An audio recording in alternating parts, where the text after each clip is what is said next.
Hello everyone and welcome to Frank on the Lake.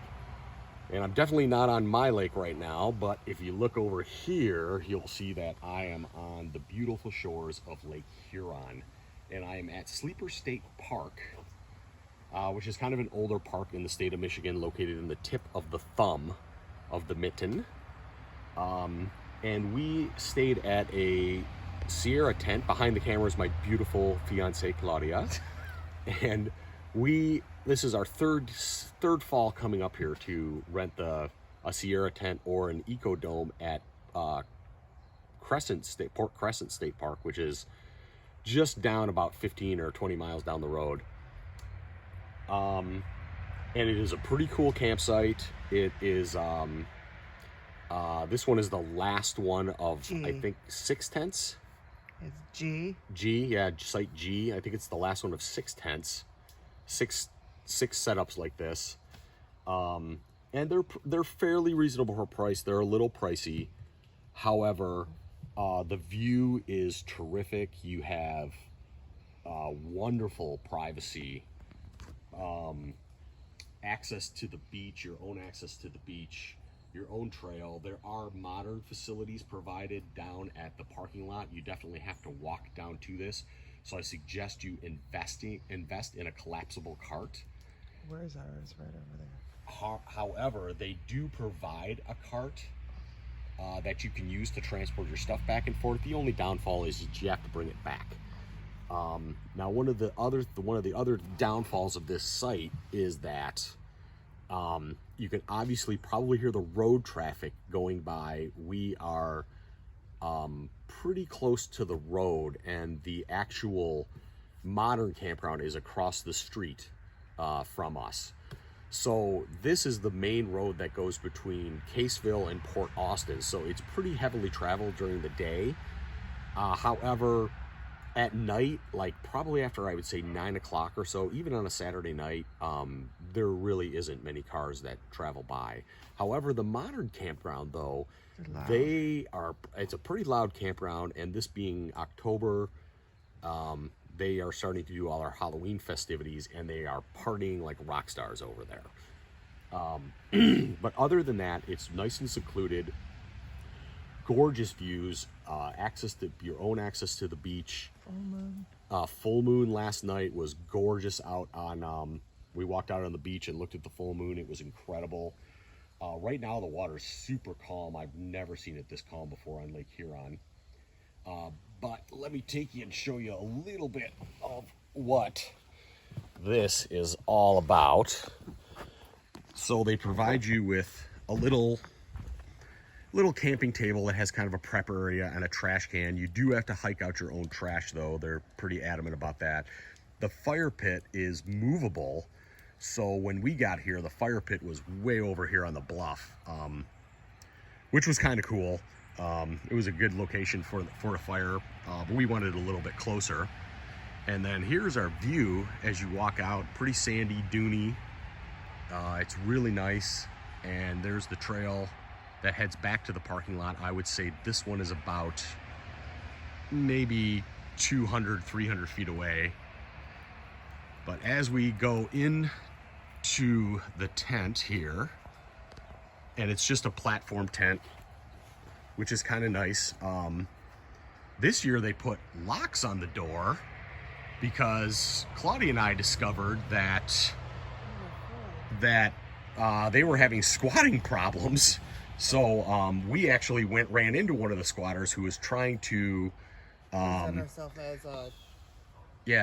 herself off as a ranger, and that was a couple years ago. We really didn't put 2 and 2 together until we thought she controlled the wagon. We thought she was in control of the wagon, in which she was very much not. So, but yeah, this is basically the tent. It's up on a platform, has these great chairs. These chairs are terrific. You sink right in. So we'll go into the tent. It has screens on it too. Let's see, what's it? And then you have a queen size bed with a foam mat. You know, not the greatest in the world, but it's pretty comfortable. You have plenty of ventilation. They have 1, 2, 3 windows that you can open up. This even has access for a stove if you want to do that, but I think they shut down around November, so you probably don't really need it. But there is like a table with a fire extinguisher, and but that's about it in here. Everything else you have to bring by yourself. They do provide you with the broom, but this is new. They did not have carpeting on here the last time we were here, and this is just some outdoor carpeting. But I mean, there's nothing like waking up in the morning and coming out to this gorgeous view. So this is our 3rd year doing something like this up here at Sleeper State Park, or Port Crescent State Park. And every single year we have never had a problem with it. Everybody's really nice. Caseville is a really nice little town to go and hang out in. In the summertime, it's super, super busy because it's really a big touristy town. And as a matter of fact, in some of the stores we went into, So last weekend. it's their last weekend to stay open because the season's over. Port Austin, which is about 17 miles down the road, is definitely another place to see. It is a cute little port town. There is a lot of good places to eat there. There's a lot of good stores, a lot of good like local artist stores, and they do a farmer's market every Saturday, which is definitely interesting.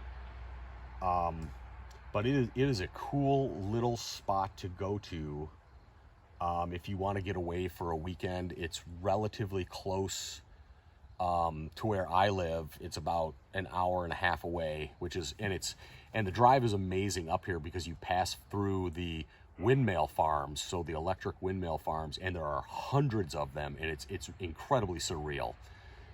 But this is, Sleeper State Park at our Sierra Tent campground. So if you want to rent one of these, you can go to the DNR.com and look under Sleeper State Park, and they will just follow the links to the tents on Lake Huron, and they are about $125 to $150 a night. There is a cleaning fee involved. I think it's about $30 or $20. But it's, like I said, it's a little pricey, but it's well worth having the view and the seclusion, not to mention a really good tent with Some good shelter. Yeah, some good shelter that you don't have to provide. And the mosquitoes this year actually have been really bad around other state parks, especially in the Upper Peninsula. But here, we did have a little bit of an issue last night. Not as bad as in Porcupine. But not as bad as in the Porcupine Mountains or in the Upper Peninsula this summer. They were vicious. But quite honestly, though, once the sun went down, the mosquitoes were pretty much gone. And we got the fire going, and we had a nice bright full moon. It was really bright out here. And the traffic noise went away. The campers at the modern campground all passed out, I'm assuming. And it was just a really beautiful night. So, if you get a chance to come out this way, I thoroughly recommend it. It's a lot of fun. Claudia and I, this is our 3rd year doing this, and we're having a great time doing it. So, I will see you next time for another exciting adventure of Frank on the Lake.